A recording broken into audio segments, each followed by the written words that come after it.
Todo en español. Por favor. Del Encuentro Internacional de Negocios. Aquí vamos a ver en este tema que se antoja muy importante, que es el análisis a un año de la presidencia del presidente AMLO. Sí, seguramente será sujeto de debate porque pues allá hay un buen mediador, Roy Campos, pero hay verdaderos opositores. Seguramente va a estar espinoso, complejo. Algunos están de acuerdo, algunos no. Como bien sabemos, sobre todo los grupos empresariales pues potentados, los macucos, como decimos en el terreno. Seguramente va a estar interesante. Les invitamos a permanecer en el Sistema Quintanarroense de Comunicación Social. Ahí podemos dilucidar algunas cosas en las cuales podemos estar o quizás no de acuerdo. Los empresarios van a analizar a un año del presidente en funciones. Sí. Ahí está Roy Campos, que es un verdadero analista, pero está el presidente de la CONCAMI y otros que mejor no les decimos para que estén ustedes pendientes. Va a estar muy bueno Muy este blog, yo creo que sí. Hemos visto decisiones de alto contenido simbólico, la venta del avión presidencial, bueno, la posible venta del avión presidencial, el cierre de Los Pinos y su conversión en un parque para las familias, la cancelación del aeropuerto, que yo siento que es un tema más simbólico, porque claramente no tiene, la lógica económica es cuestionable, una reducción de los salarios a los altos cargos del sector público, pero no solo en lo simbólico, también hemos visto un presidente que ha consolidado un poder efectivo muy superior al de cualquier presidente de los recientes que antecedieron en las últimas 3 décadas. Un presidente que ha sabido hacer una política social para su base y cumplir sus promesas de campaña de manera muy rápida, ha tenido unos planes en la mesa que ha podido poner en marcha. Ha sabido pues operar de una manera en que la oposición está prácticamente desaparecida. La oposición es una sombra de lo que fue en los últimos, desde el 97 que se rompió la hegemonía presidencial del partido del presidente. Pero todo esto lo ha hecho también manteniendo unos equilibrios económicos, un equilibrio presupuestario, cumpliendo su promesa de un déficit primario, de un superávit primario, en un diálogo permanente con el empresariado que puede ser más o menos productivo, pero del que han salido algunas cosas no tan mal, como puede ser incluso lo que vamos a ver esta semana con la miscelánea fiscal, que se ha podido corregir en cierta manera gracias a la intervención del presidente.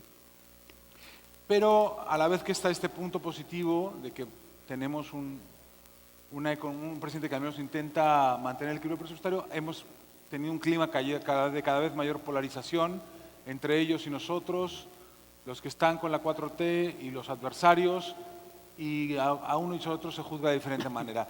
Para eso tenemos un panel de lujo para hablar de qué tanto estos son cambios permanentes o no lo son, y qué tanto el marco institucional está cambiando de manera irreversible. Tengo conmigo a Roy Campos, presidente de Consultora Mitofsky, Francisco Cervantes, presidente de la Confederación de Cámaras Industriales, Andrés Rosenthal, de Rosenthal y Asociados, y Alfonso Zárate, del grupo consultor interdisciplinario.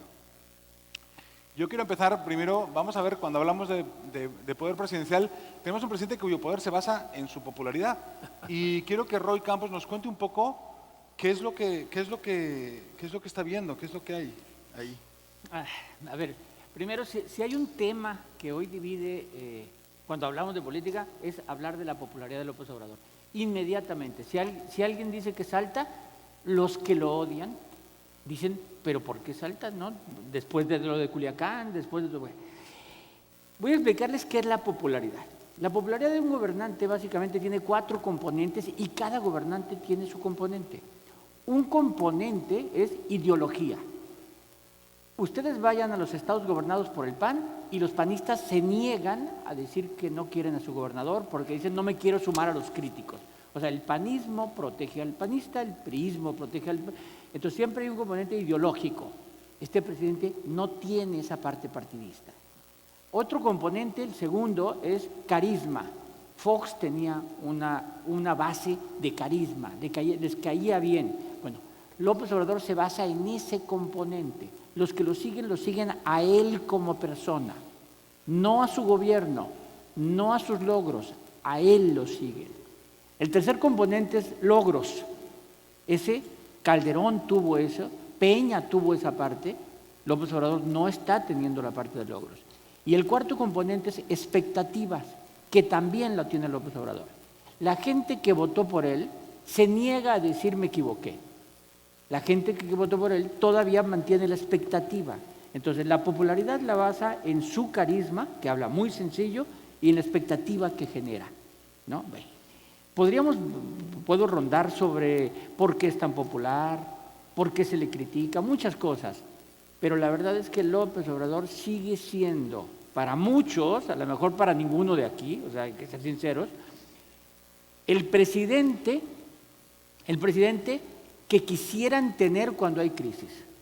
Si yo les hago a ustedes una encuesta sobre qué características quieren del presidente, tal vez ustedes digan que sepa economía, que haga crecer al país, que respete el Estado de Derecho. O sea, serían las respuestas de este foro. El ciudadano común y corriente, sus respuestas es que trabaje mucho, que no llegue a robar, que crea en Dios, que defienda a los pobres, que se enfrente a los poderosos. Razones muy distintas a las que aquí se dirían. Y López Obrador comunica eso, trabaja mucho, se defiende a los pobres, se enfrenta a los ricos, habla de Dios, habla como predicador. Es decir, él representa al tipo de dirigente que la base quiere, no al dirigente que los estudiados quieren. Y entonces sigue siendo popular. Aquí la pregunta es ¿por qué lo de Culiacán no lo ha hecho caer todavía? Yo creo que lo va a hacer caer. Porque en tu tracker que haces diario... Yo tengo una encuesta diaria. A ver, no esperemos que los diarios caigan de un lado para otro. Nomás les doy un dato. Cuando pasó lo de Ayotzinapa, el dato fue que Peña Nieto cayó 6 puntos en un trimestre. Es decir, cayó en promedio medio punto semanal, menos de una décima diaria. Entonces, las caídas no son así de que se va hasta abajo, no, es la suma y la acumulación de errores te va haciendo caer. Lo que pasó con Peña Nieto es que lo de Ayotzinapa pasó en un fin de semana, pero la acumulación de errores, el no correr a nadie, el no comunicar bien y la reacción de la gente se fue haciendo una bola de nieve imparable y luego que se juntó con Casablanca, con Malinalco, con Trenchino y lo hizo caer 6 puntos. Aquí caer medio punto en una semana es una caída grave, es una caída muy grave, porque si no pares esa, se va a ir haciendo grave. Yo creo que López Obrador tiene que reaccionar la próxima semana, cambiar la agenda, solucionar el problema, o si no, el caso Culiacán se le va a ir haciendo grandote y grandote. La renuncia de Ursúa le generó 11 días seguidos de caída. Ha sido lo más fuerte que he tenido de crisis, porque para mí ha tenido varias crisis. No había forma de explicarlo hasta que cambió la agenda. Lo de la gasolina le generó caídas y subidas porque la gente aplaudía su combate a la corrupción. En cambio, lo de Ursúa no hubo forma de salir del tema. Entonces, yo creo que lo de Culiacán rápidamente, hay 2 crónicas. López Obrador va a intentar vendernos la crónica de que tomó la mejor decisión para evitar la masacre. Esa es una crónica. La otra crónica es quién tomó la decisión de ir a ese operativo fallido. Entonces, ¿qué fue? ¿El error fue al inicio o fue al final? López Obrador va a decir, vean solo el final donde tomen la mejor decisión. No volteen a ver el principio donde tomen la peor decisión. Entonces, yo creo que esa depende de quién gane la crónica. López Obrador puede mantenerse o caer. Muy bien, Roy. Esa popularidad, pues ahí está. El número que tú das es 62, 63. 63.2 al día de ayer. 6, ¿no? 63.2. No, 63.6 fue el viernes. 6, pero digo, no es 7, es 6, no, porque hay gente que dio la de 70. Que por cierto, para los que dicen que lo traigo muy alto, soy el más bajo. Sí, yo sé, por eso lo digo. Muy bien, Andrés, hemos visto, pues sí, una popularidad a prueba de bomba, muchas medidas muy rápidas, en 11 meses han pasado cosas en rápida sucesión, tratando de contener en los mercados con una política de gasto muy austera, que ha tenido sus propias consecuencias. ¿Qué tanto esto que estamos viendo se queda, es para quedarse? ¿Qué tanto el cambio es real o qué tanto es simplemente muchas mañaneras juntas que nos traen abrumados? Bueno, en primer lugar quisiera agradecerle al licenciado Alemán y a la cumbre la invitación.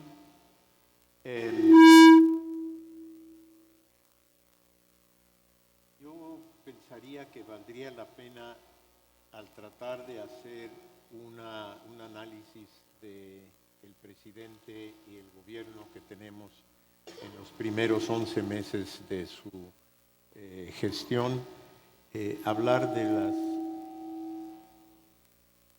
las promesas que lograron la elección del licenciado López Obrador en su campaña política.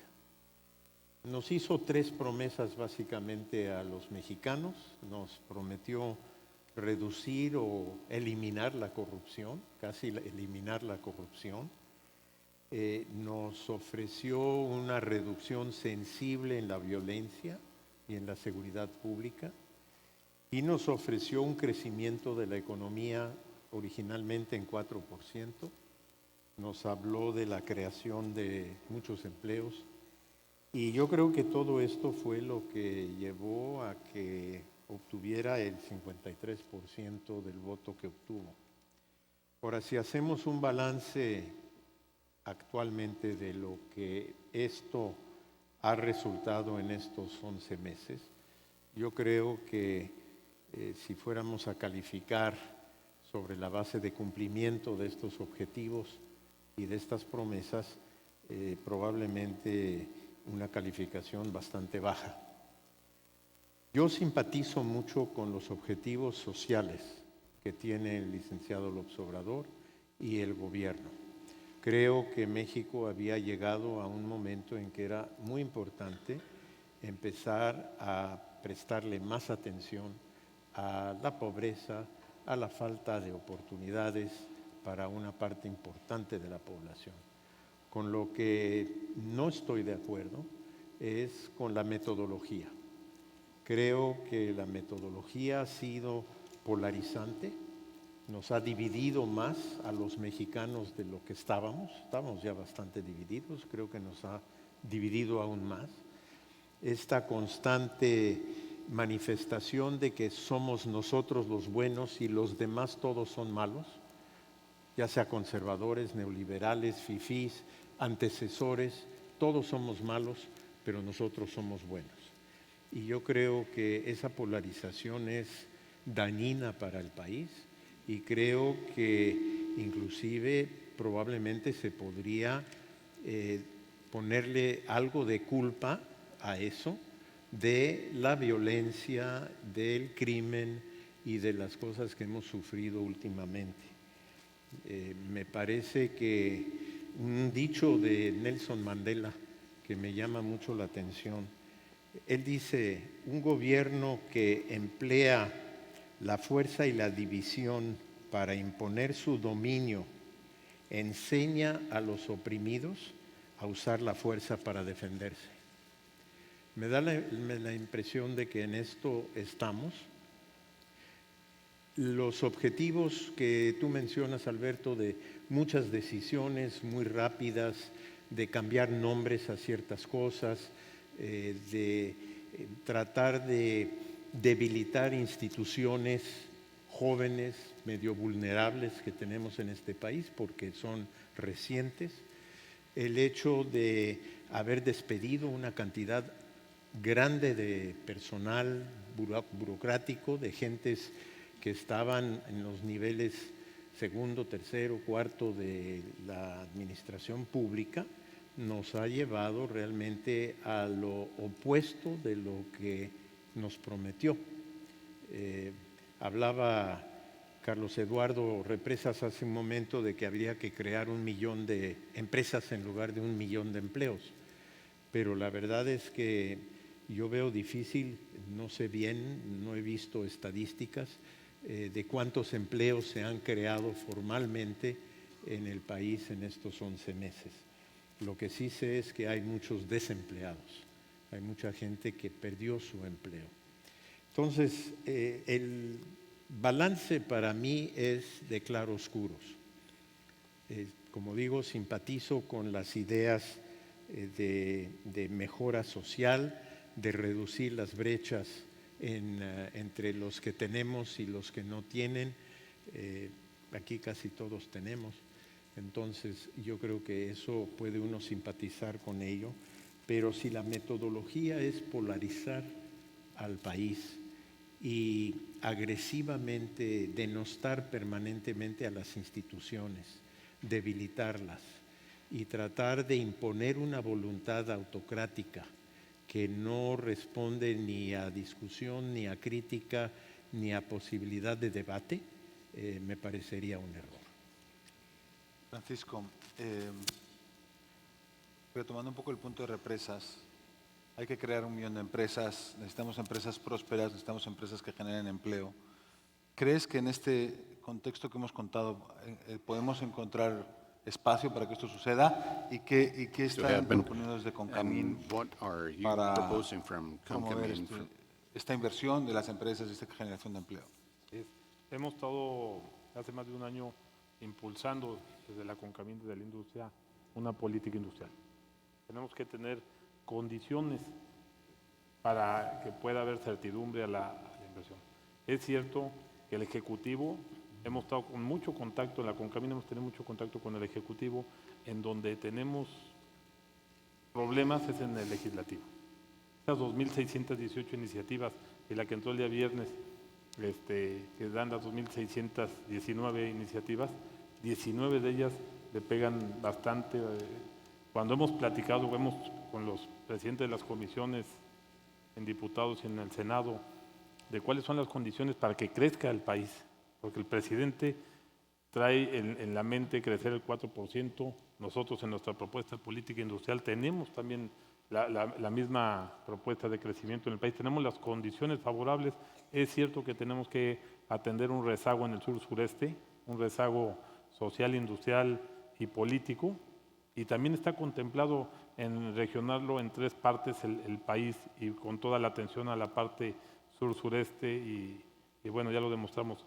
Las iniciativas que pues han llevado este crecimiento ahorita casi a cero, ¿no? Ahorita el pronóstico del 0.2% de crecimiento nos afecta muchísimo y es lamentable porque estas condiciones le quitan certidumbre al país. El señor presidente la semana pasada manifestó en un video que bueno, ya se hizo viral, se hizo público, donde tiene todo el apoyo a la industria, a la apertura comercial, meterle aranceles, sobre todo ahora que viene el TPP, a algunos países sobre todo y algunos sectores como el textil, el de calzado, sectores pues, frágiles vamos a llamarle en este momento por las condiciones de países que son sistemáticos como Asia, que traen todas las condiciones, sobre todo subsidios, para venir a competir a México y dejarnos una competencia desleal, ¿no? Y sin embargo, las iniciativas nos dejan totalmente, tenemos que hacer un equilibrio, un balance entre el Ejecutivo y el Legislativo para que podamos estar hablando en el mismo tono y así podamos crecer y la única manera que vemos es meterlos en una política industrial. Hay una política industrial, sí, para la parte automotriz, la parte aeronáutica, pero en todos los otros sectores hemos estado totalmente navegando sin ninguna política, ¿no? Entonces, ¿a qué sectores te refieres? O sea, el textil, que es un sector muy importante, que principalmente genera más de 1 millón de empleos de mujeres y muchas mamás solteras y además de capacidades diferentes, el del calzado, el automotriz en refacciones, en autopartes, esos no tienen, o si vienen en la apertura comercial, le quitan el arancel.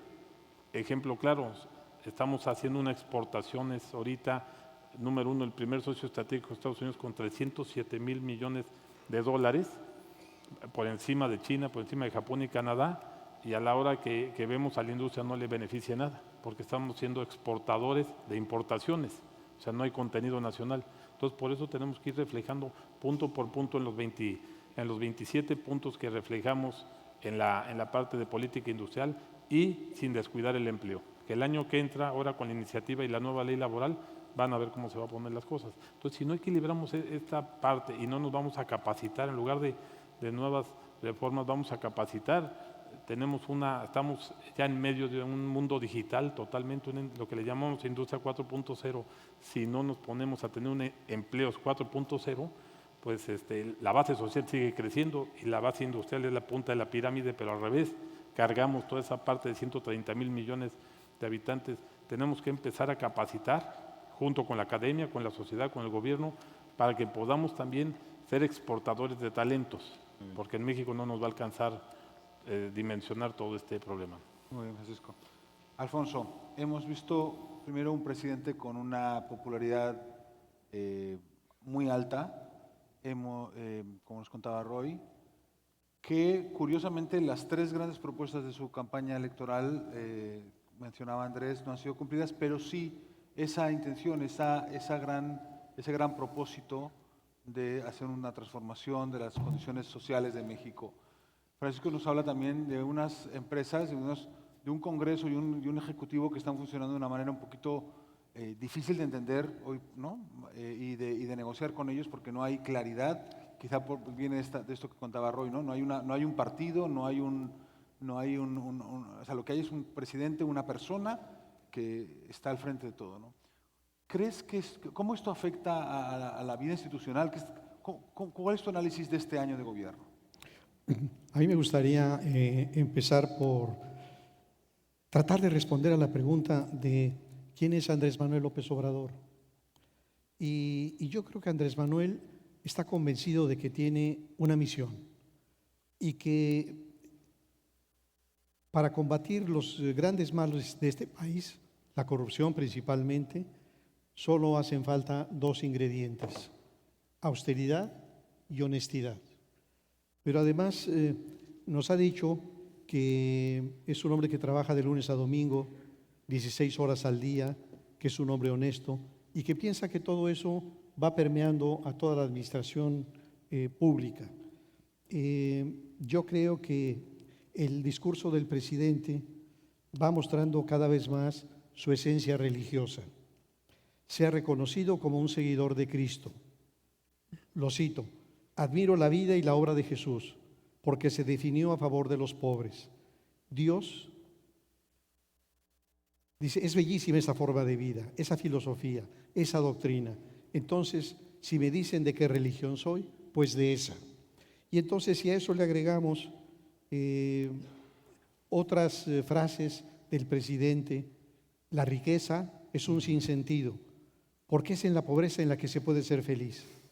Si recordamos que su movimiento, hoy partido, se llama Morena, como la señora del Tepeyac. Si recordamos que su hijo más pequeño se llama Jesús Ernesto, Jesús por Jesucristo, Ernesto por el Che Guevara, y que, como si fuera capaz de hacer milagros, no dice que va a combatir la corrupción, dice que la va a acabar. Y yo quiero preguntar en qué espacio territorial del mundo, en qué tiempo ha habido alguien capaz de acabar con la corrupción. Entonces, yo creo que él es un hombre auténtico, que es un hombre que no tiene poses y que está convencido de que el poder solo tiene sentido en la medida en que se pone al servicio de los demás. Y qué paradoja, yo diría que es precisamente en esa autenticidad y en esa esencia de redentor y de modelo de virtudes cívicas en donde reside la parte más inquietante de su gobierno, su convicción de que recibió un mandato incontestable para imponerle al país un quiebre de proporciones mayúsculas. Y entonces lo que tuvimos fue eso, un triunfo de proporciones mayúsculas.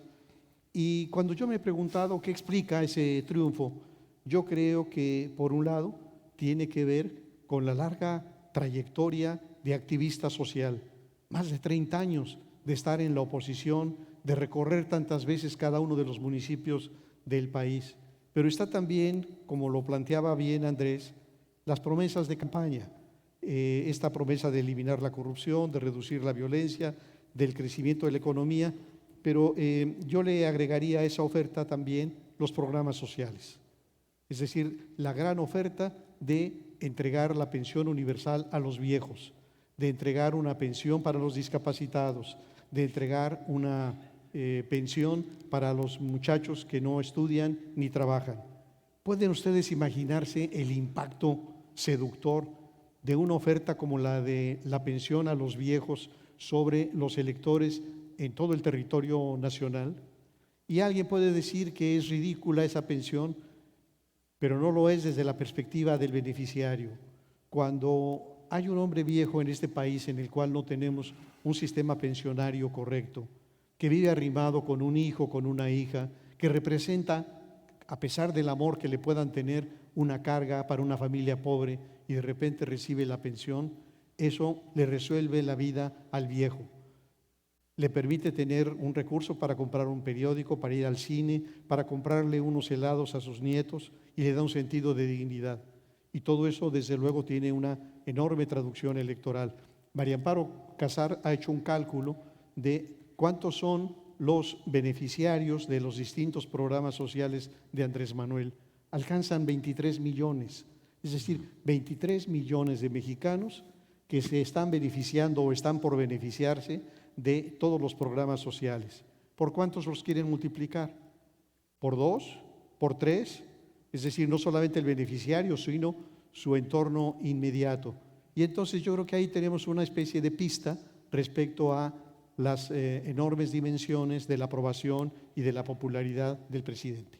Que lo que hemos visto también es una destrucción de la institucionalidad, ¿no? Porque hace muy poco decir que el programa del presidente, no es el programa del presidente, es el programa de la República, es el programa de nuestro país para las poblaciones. Al presidente no podía usar los programas, pero actualmente ya como que estamos borrando toda esa construcción de aislar la presidencia de la política, ¿no?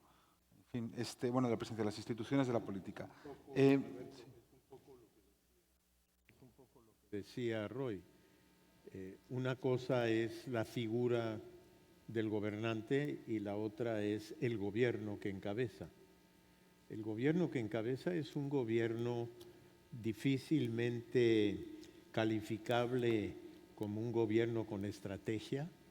El gabinete en general es un gabinete muy heterogéneo, con gentes de distintas persuasiones ideológicas que muchas veces se contradicen y que no demuestran al país una clara ruta hacia dónde ir. Lo vimos apenas hace 2 días con el tema del secretario Durazo, el secretario de la Defensa. Pero ¿qué tanto es curva de aprendizaje, Andrés? ¿Qué tanto esto es en muchos lugares del gobierno hay gente que ha llegado a la política de no hacer política? ¿Qué tanto estamos viendo una curva de aprendizaje lenta que lleva a este tipo de cosas? Sí, pero mira, los aprendizajes para un gobierno, sobre todo un gobierno con un tiempo límite de permanencia, 6 años, el aprendizaje puede durar, no sé, 3 meses, 4 meses, 5 meses, pero no creo que puede durar 1 año, 2 o 3.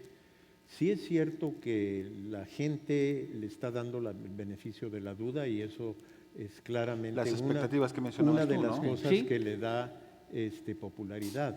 Pero yo creo que ya después de 11 meses, un gobierno ya tiene que tener estabilidad, ya tiene que tener estrategia, ya tiene que tener rumbo y ya tiene que tener la manera de decirle a su pueblo que gobierna hacia dónde va.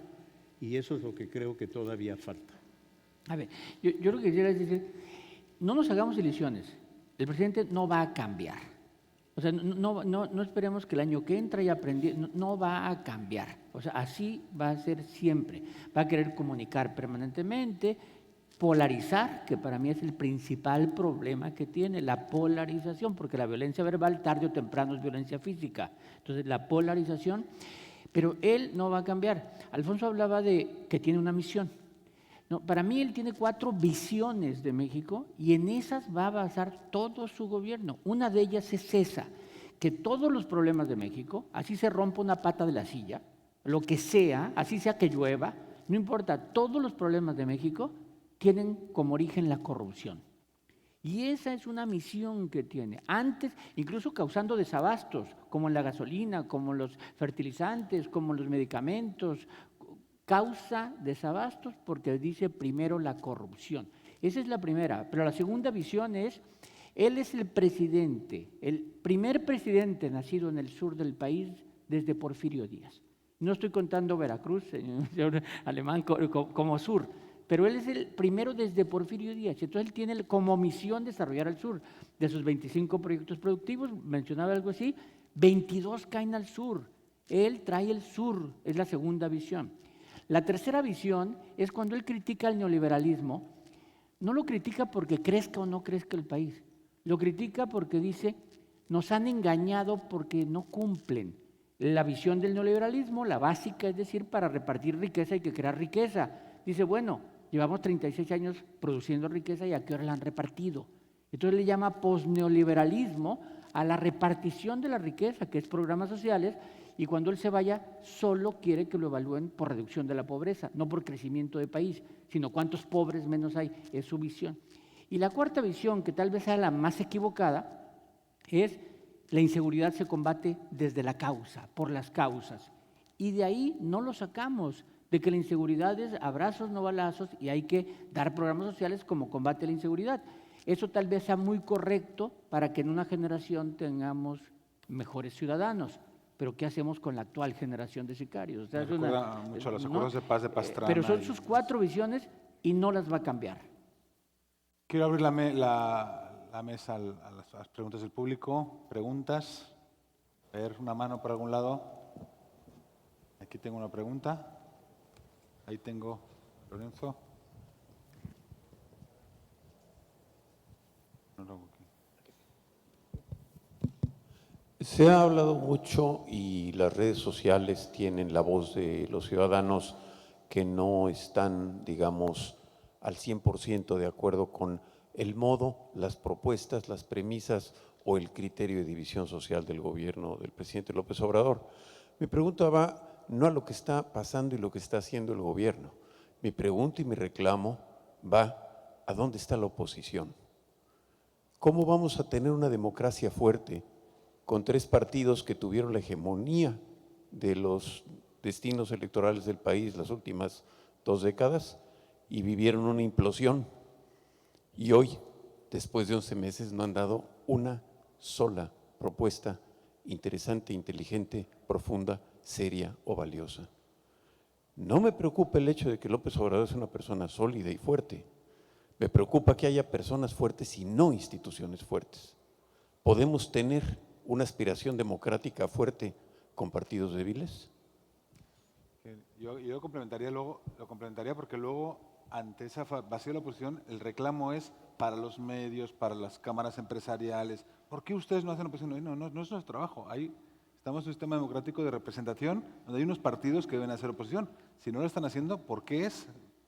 Yo creo que hay que decir que, en efecto, lo que ocurrió el primer domingo de julio de 2018 fue que el grueso del electorado decidió entregarle a Andrés Manuel un enorme poder que desde luego favorece la reconstrucción del viejo presidencialismo.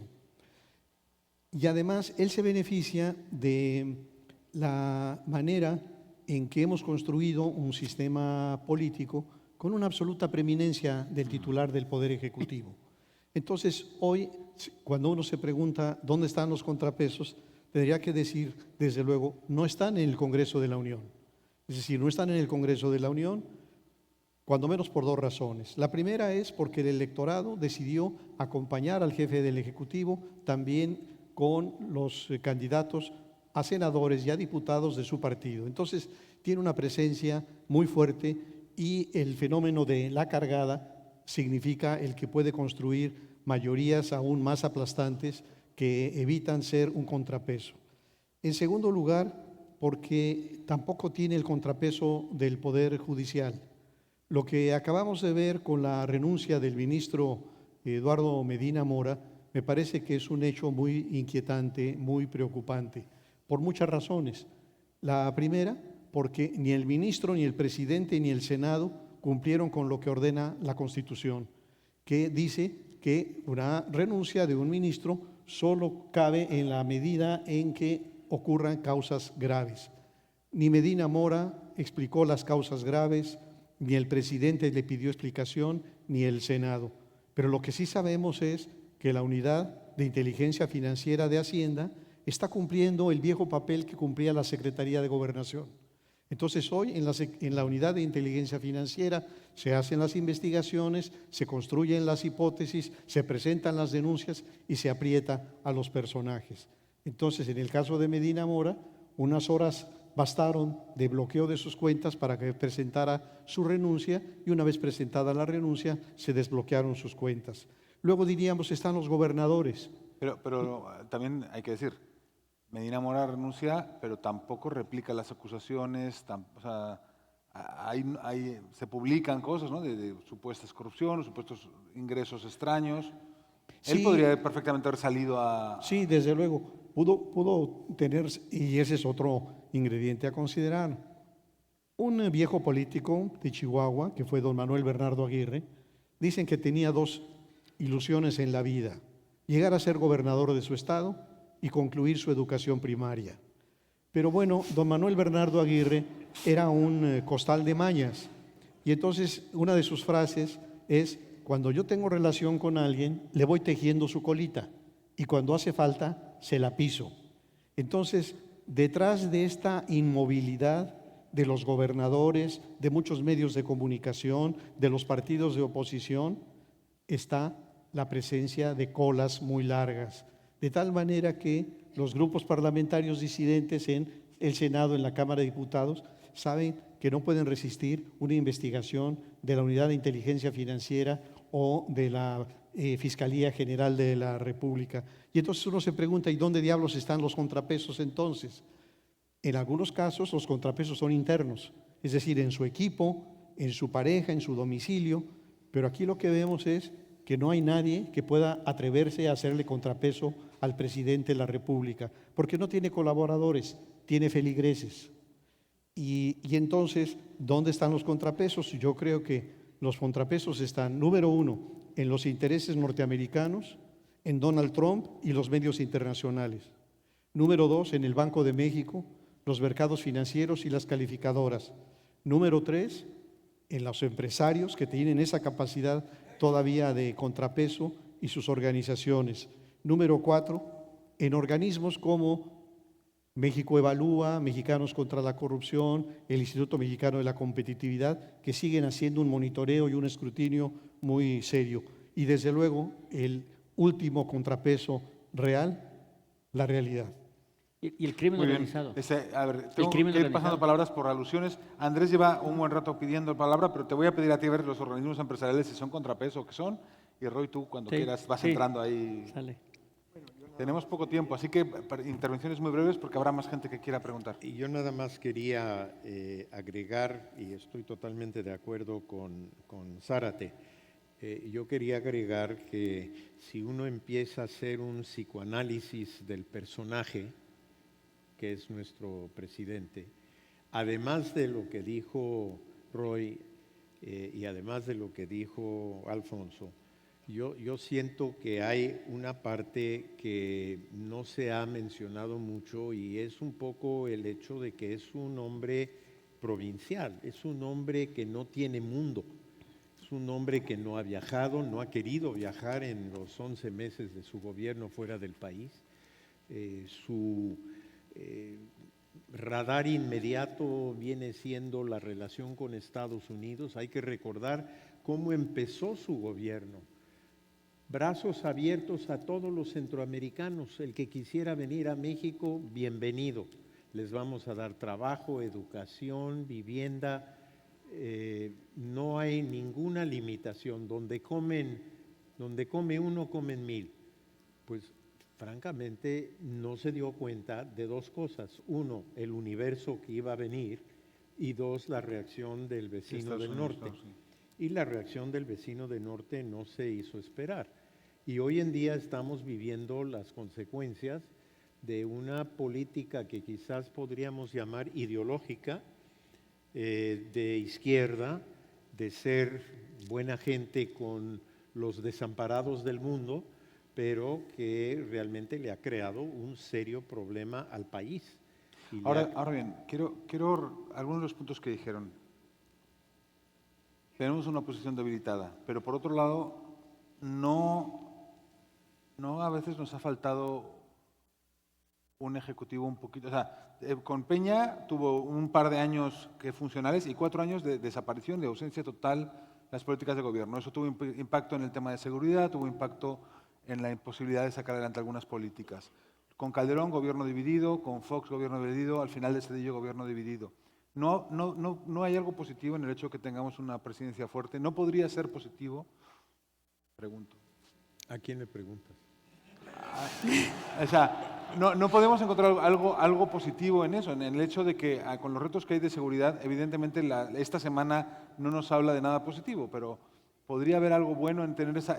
porque eso es algo que dicen muchos empresarios con los que he hablado, ¿no? Es un presidente que tiene buenas intenciones y que tiene fuerza, podría hacer muchas cosas muy buenas. Nosotros en Concamín hemos, ¿sí se oye? Sí, hemos estado ahí con muchas, pues nos hemos enfrentado, repito, ahí con algunas iniciativas bastante complicadas y siempre corremos a verlo y hemos solucionado muchas. Por nombrar alguna, el ducto marino. El ducto a nosotros nos representaba a lo mejor cerrar cerca de 1.100 industrias por desabasto de un tema de competencia, de competitividad en precio de la primera materia prima, ¿no? Lo fuimos a ver y en Oaxaca se comprometió a resolverlo y sí lo resolvió en 13 días.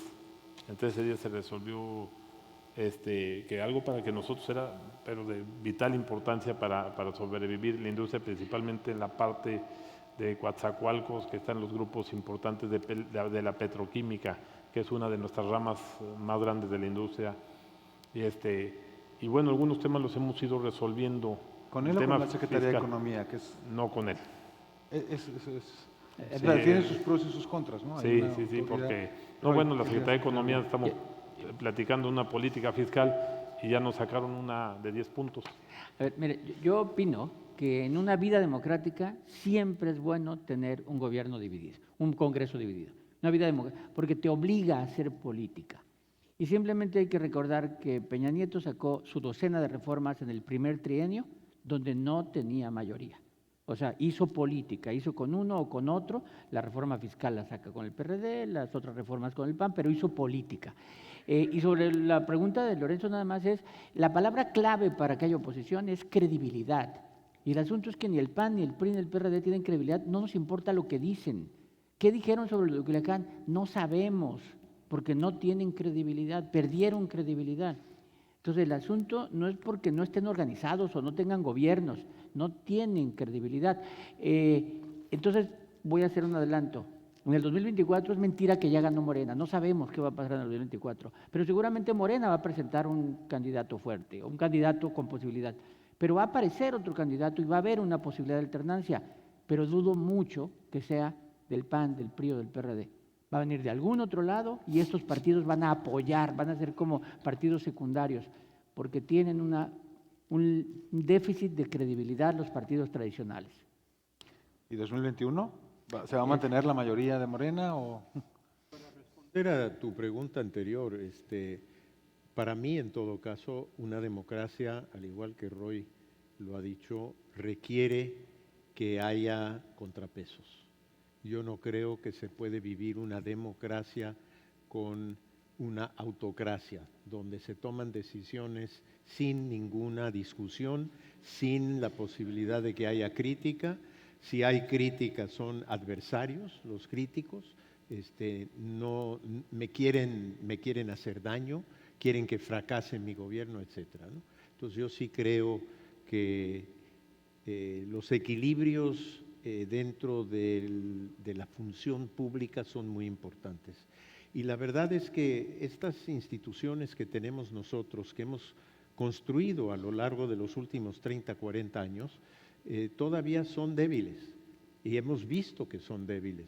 Es muy fácil cancelarlos, neutralizarlos, cambiando a los integrantes, a los comisionados de las reguladoras, a los jueces de la Suprema Corte, a los gobernadores y subgobernadores del Banco Central, etcétera.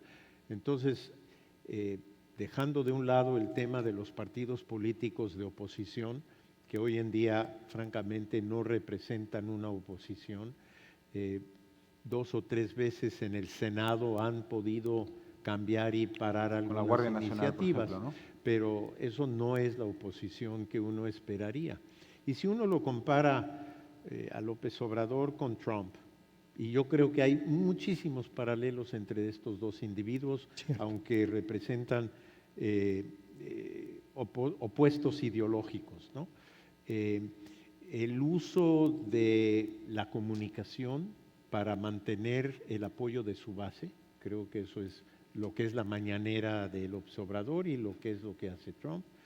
El hecho de que ambos son un poco sueltos con la verdad, de repente no es exactamente lo que sus datos otros son los que indican.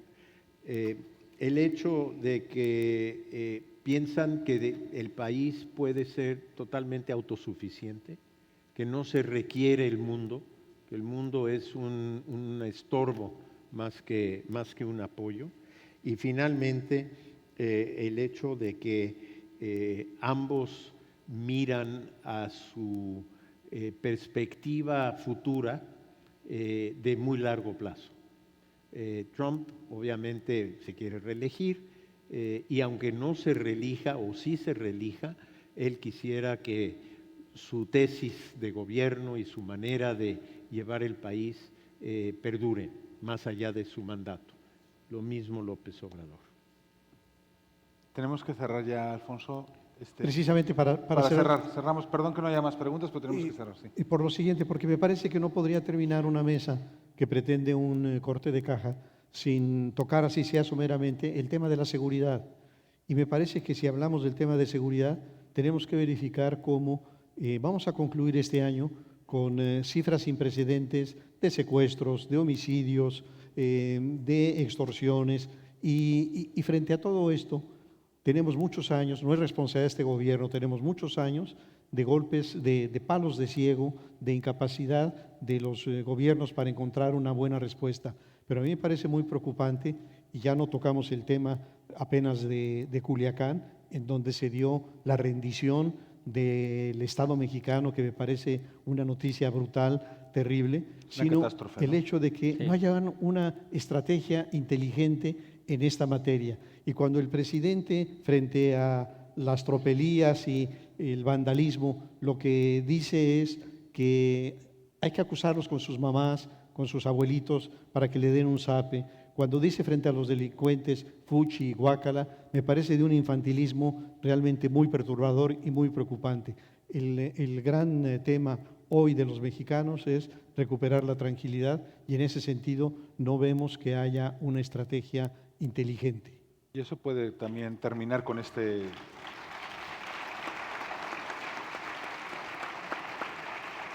Y quizá está ahí el mayor riesgo. La popularidad del presidente no está tanto en lo económico, sino quizá está en este tema de seguridad. Y quizás sí, como anunciaba el lunes, vamos a ver un punto de inflexión, pero no por las razones que exponía el lunes, sino por otras, ¿no? Así es. Muy bien, muchísimas gracias. Un aplauso de nuevo al panel.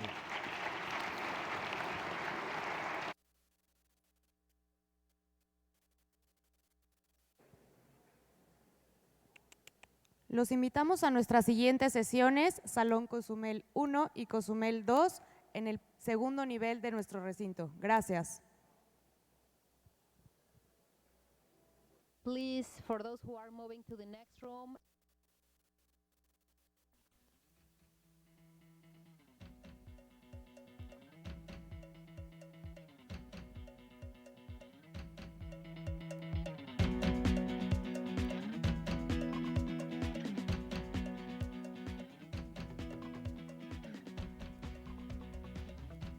¿Qué pasó? Ya sabes que en estas temporadas siempre se le ocurre venir algún pariente tuyo para estos lugares. Qué bueno que algunos se van para otro lado. Sí, ya sé. Vamos a prevenirnos por si llega alguien, Vilma. ¿Sabías que el 1 de junio empezó la temporada de huracanes? Bueno, mejor te explico. El sistema de alertas tempranas de ciclones tropicales se divide en 5 alertas. Alerta azul significa peligro mínimo. Alerta verde, peligro bajo. Alerta amarilla, peligro moderado. Alerta naranja, peligro alto. Y alerta roja, peligro máximo. Recuerda que lo más importante para nuestra seguridad es mantenerse informados. Oye, Vilma, ¿tienes la lista de los enlatados? Te la de ayer, Gilberto. Siempre tengo que estar recordándote todo.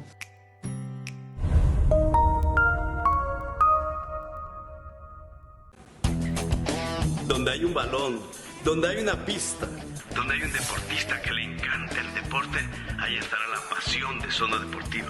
Con información general, con información que a usted le puede encantar, reportajes a color y entrevistas de su deportista favorito. Esto es Zona Deportiva los lunes a las 4 de la tarde. Tiene una cita con nosotros que nos gusta la intensidad del deporte. ¿Qué tal? ¿Cómo están? Soy Carlos Cobos Castro y esto es Inter y puedes disfrutarlo todos los martes de 9 a 10 de la noche. Ya te la sabes, somos la televisión de Quintana Roo y nos vemos en el 4.1 Ochea.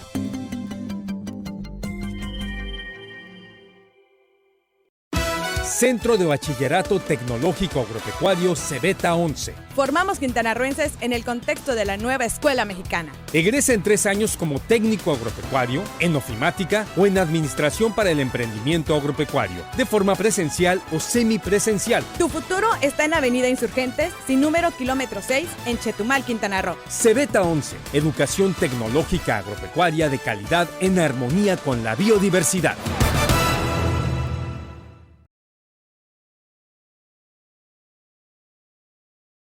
¿Eres víctima o testigo de algún acto o conducta irregular de algún servidor público? Denúncialo. ¿No sabes cómo hacerlo? Presta atención. Denuncia 01800-849-7784 TACPOL. Disponible las 24 horas del día. Llama y personal capacitado te atenderá y guiará para realizar tu denuncia. Es importante que al narrar los hechos aportes la mayor cantidad de datos como son fecha y lugar de los hechos, nombre, cargo y dependencia a la que pertenece el servidor público. En el combate a la corrupción, tu denuncia es la clave. Secretaría de la Contraloría del Estado. Como parte del compromiso de los medios de servicio público con las audiencias y en el marco de la Agenda Digital Educativa, invita a la Secretaría de Comunicaciones y Transportes, la Secretaría de Educación Pública, la Red de Radiodifusoras y Televisoras Educativas y Culturales de México y la Red Temática Mexicana para el Desarrollo e Incorporación de Tecnología Educativa al teleforo de consulta sobre nuevos perfiles profesionales en la innovación digital de la radio y la televisión de servicio público. 5 de noviembre 2019, de 10 a 13 horas. Contaremos con la participación de expertos, académicos y profesionales de los medios de comunicación que permitirán llevarnos a la discusión y reflexión de uno de los temas transversales de la convergencia digital multimediática. Para mayor información, visita las redes sociales de Red México y Televisión Educativa. Facebook, Red de Medios Públicos, Televisión Educativa MX, en la página www.redmexico.org.mx/teleforos de consulta y en Twitter, la Red México y TV Educativa. Por el bien de las audiencias, seguimos trabajando. ¿Tú qué harías si tuvieras el poder? Si tuviera el poder, haría que le dieran las medicinas del cáncer a mi papá, que no nos las negaran. Las necesito para su salud, para su cáncer. Se puede morir si no las toma. Si tuviera el poder, haría que me las dieran ya. Siempre has tenido el poder. Acércate a la CNDH y ejércelo. En 2018 gestionamos más de 4,000 atenciones médicas inmediatas. Desde 1990, CNDH, el poder de la gente. ¿Buscas un pan bien horneado, galletas crujientes y sabrosas o un pastel con el decorado ideal? Marilui debes buscar. Alta calidad y un toque de distinción encontrarás en nuestros bocadillos, galletas, línea de productos bajas en calorías y pasteles para eventos especiales. Estamos en Avenida Juárez, 195, entre Cristóbal Colón y Mahatma Gandhi. Pastelería Marilui, simplemente la mejor.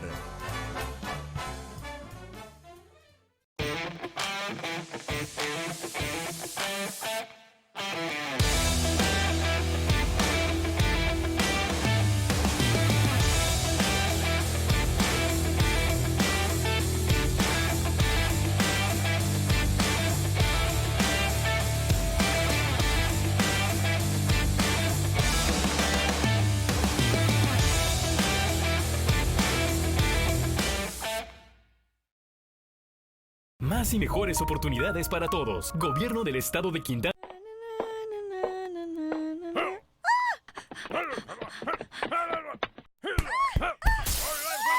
Si te agrede con golpes, patadas, jalones, empujones, mordidas, pellizcos, armas de fuego o armas blancas, entre otras, esa es violencia física. Detén la violencia en contra de las mujeres. Vive sin violencia.